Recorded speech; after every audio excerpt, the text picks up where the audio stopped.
Bonjour, c'est Isabelle.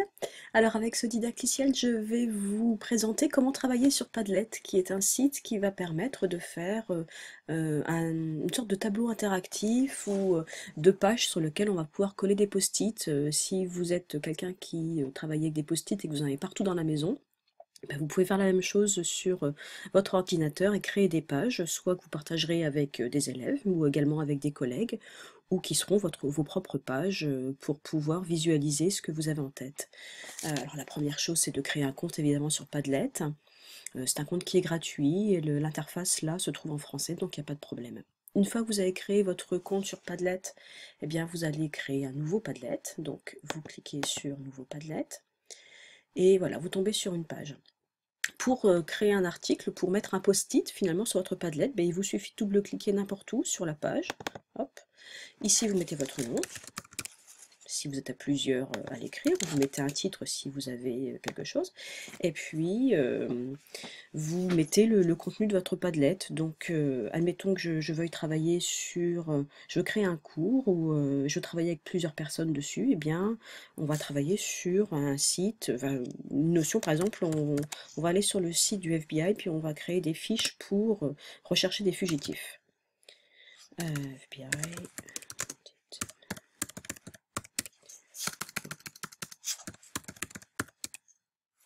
Ok. Je peux je peux enregistrer quelque chose, je peux mettre une pièce jointe, que ce soit une photo, une image ou un fichier son. Là, c'est juste mon titre. J'ai un collègue qui va travailler avec moi, par exemple, je lui donnerai le lien sur la page, et puis nous allons tous chercher de notre côté ce que l'on pourrait mettre dans ce cours, et on va pouvoir créer. Alors, admettons, j'ai trouvé, donc c'est encore moi, donc je mets mon nom, et là j'ai trouvé un enregistrement. Donc je vais choisir mon fichier sur lequel il se trouve, je vais aller sur ici et par exemple j'ai trouvé une photo qui irait très bien, sur laquelle on pourrait travailler avec les élèves. Il me montre la photo, ouais. Je dis que ça c'est super, je vais pouvoir leur distribuer un badge en début d'activité. Et puis mon collègue se logue sur la page,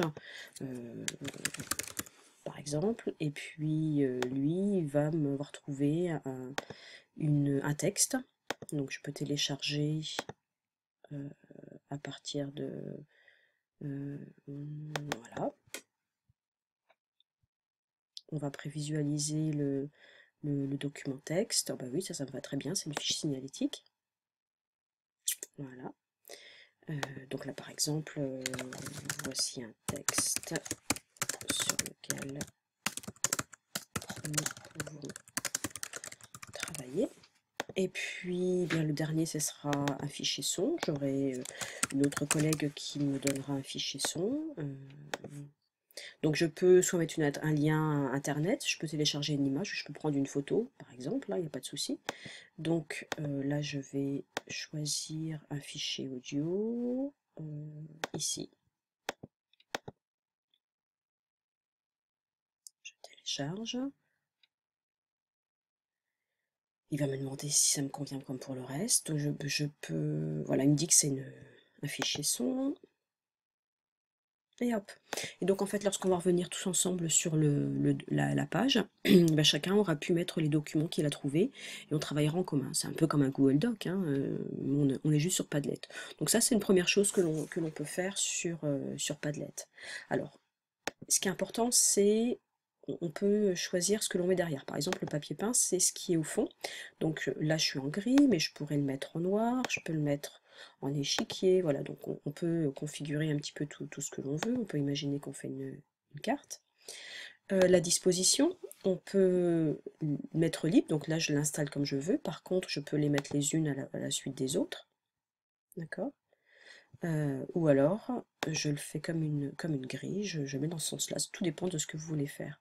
Au niveau de la vie privée, vous pouvez décider que c'est réellement privé, c'est entre par exemple nous deux ou nous trois, et seules les personnes à qui j'aurais communiqué l'adresse pourront le voir. Je peux le protéger par mot de passe. Je peux mettre un lien caché que je donnerai à mes élèves par exemple, et sur lequel soit ils ne pourront voir ils ne pourront que voir, ou alors ils pourront écrire des choses, ou alors ils pourront même modifier les écrits de leurs camarades. Donc si on veut qu'ils écrivent, ben, il faut publier. Ou alors ben, on considère qu'on le met en entièrement public, et donc s'il y a une recherche qui est faite sur Google, ben, on le trouvera. Et voilà, même chose, on peut voir, publier ou modérer. Donc c'est à vous de voir comment vous voulez le faire. Il va vous donner une adresse. Donc ici c'est l'adresse qui est là. Sinon je peux décider que, par exemple, je préfère avoir le nom, comme ça je saurai exactement ce que c'est.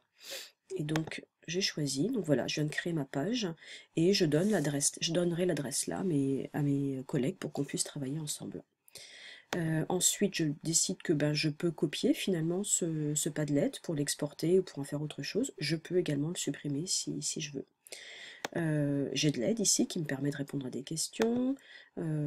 J'ai des informations dessus. Je retrouve ici le nom de mon Padlet. J'ai un QR code si j'en ai besoin. Ça c'est moi. Et je peux créer un nouveau mur.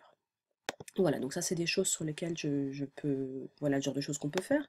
Alors après, pour vous montrer un petit peu comment j'ai travaillé avec mes élèves, euh, par exemple avec une classe de troisième, avant de commencer le cours sur New York, eh bien j'avais mis cette image avec New York, et je leur ai demandé de me trouver des mots qui avaient un lien avec New York.